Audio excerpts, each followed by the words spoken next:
Saudara-saudara sekalian yang dikasihi Tuhan, selamat bertemu kembali di dalam acara Sentuhan Ilahi yang semoga memberkati kita semua. Saya ingin mengajak kita bersama-sama untuk melihat kondisi bangsa kita. Sudah beberapa tahun ini, bangsa kita hiruk-pikuk dengan kegiatan nasional kebangsaan yang disebut dengan Pilpres, Pilkada, dan seterusnya. Dan di dalam kegiatan-kegiatan yang melibatkan begitu banyak orang, sayangnya seringkali kita melihat ada usaha-usaha orang-orang tertentu yang memprovokasi massa. Orang banyak dikumpulkan, lalu diprovokasi, dan entah mengapa orang-orang banyak itu seperti tersihir, kehilangan nalarnya, emosinya meluap-luap, lalu melakukan apa saja yang diinginkan, dianjurkan, diprovokasikan oleh orang-orang itu.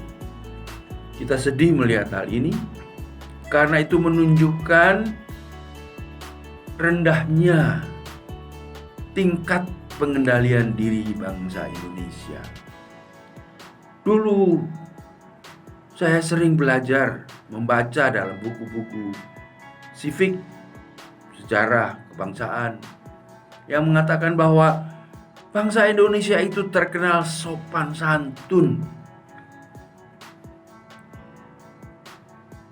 Ketika Mokhtar Lubis menulis profil bangsa Indonesia, ada beberapa yang nampaknya bertentangan dengan apa yang diajarkan. Kita kaget. Tetapi kenyataannya memang begitu.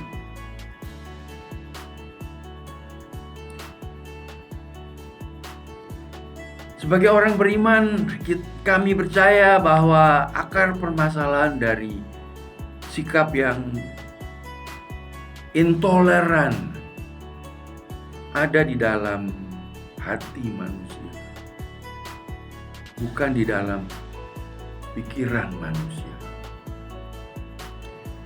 Dan apa yang ada di dalam hati manusia yang disebut oleh firman Allah, hati itu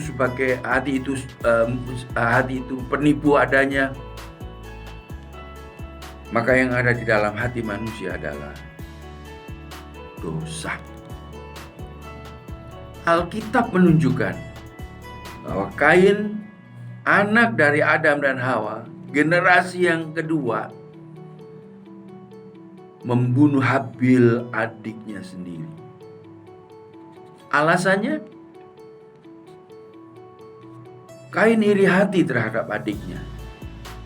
Karena persembahan adiknya diterima oleh Tuhan, tetapi persembahan Kain ditolak. Lalu dia membunuh adiknya. Pembunuhan yang pertama, alasannya agama. Kita kaget. Tetapi begitulah. Ini masalah ibadah, keyakinan beragama. Ini masalah dosa, teguran Allah kepada Kain, di mana Allah berkata, dosa sudah menunggu di depan pintu. Kalahkan dia. Kalau tidak, engkau akan dikalahkan olehnya. Dan Kain dikalahkan oleh dosa. Pembunuhan dia lakukan. Ada anggapan bahwa kemiskinan, ketimpangan ekonomi adalah penyebabnya. Hal-hal itu sebenarnya hanyalah merupakan lahan subur yang dapat dimanfaatkan untuk tindakan-tindakan intoleransi. Jika kuasa ibadah yang dapat merubah hati manusia tidak terjadi dalam kehidupan iman kita, maka itu berarti kita hanya menjalankan ibadah kita secara lahiriah, secara ritual, tradisi, maka hati kita tetap dikuasai dosa. Tidak peduli berapa lama kita mengaku sudah percaya Tuhan, tapi jika belum ada transformasi batinnya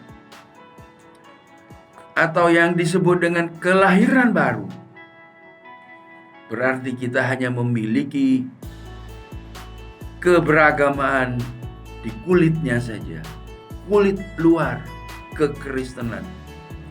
Istilah yang lain disebut Kristen KTP.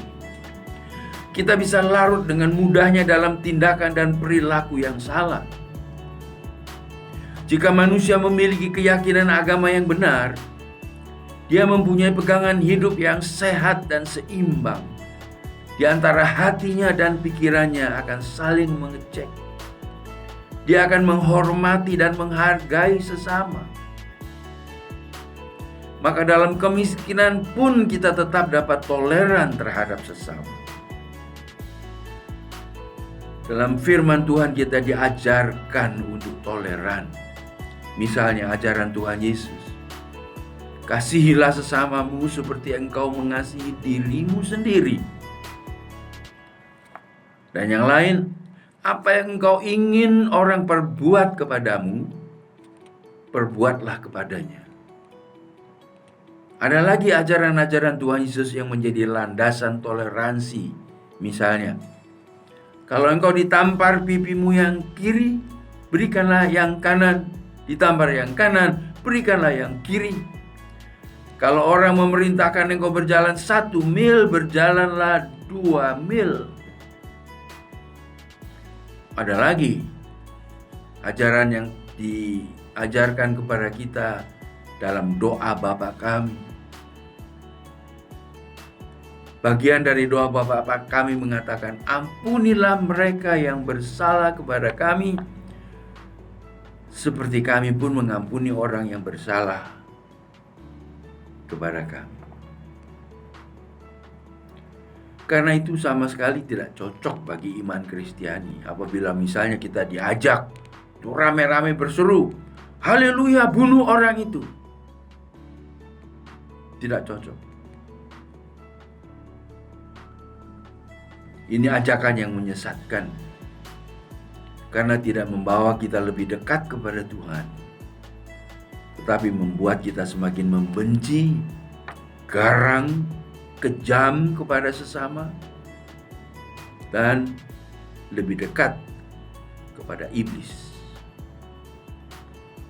Bangsa Indonesia akan menjadi bangsa yang toleran apabila ada kebebasan untuk beribadah dan kebebasan untuk memilih agama sesuai keyakinannya.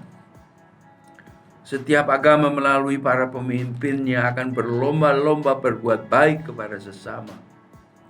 Kita bersyukur karena pemerintah kita mulai bangkit dan mengajak kita semua untuk hidup toleran dalam kebinekaan agama kita, suku kita, dan bahasa kita. Sikap intoleransi dapat dikikis habis melalui transformasi batinia yang dikerjakan oleh Tuhan Allah kita.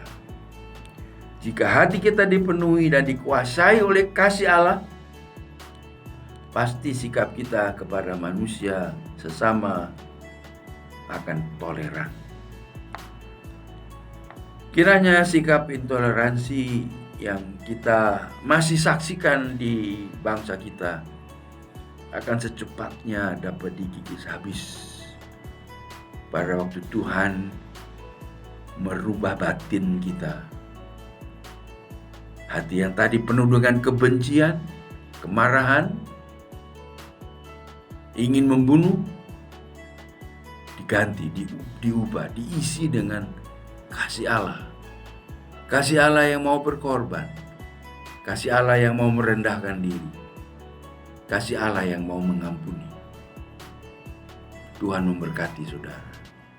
Amin.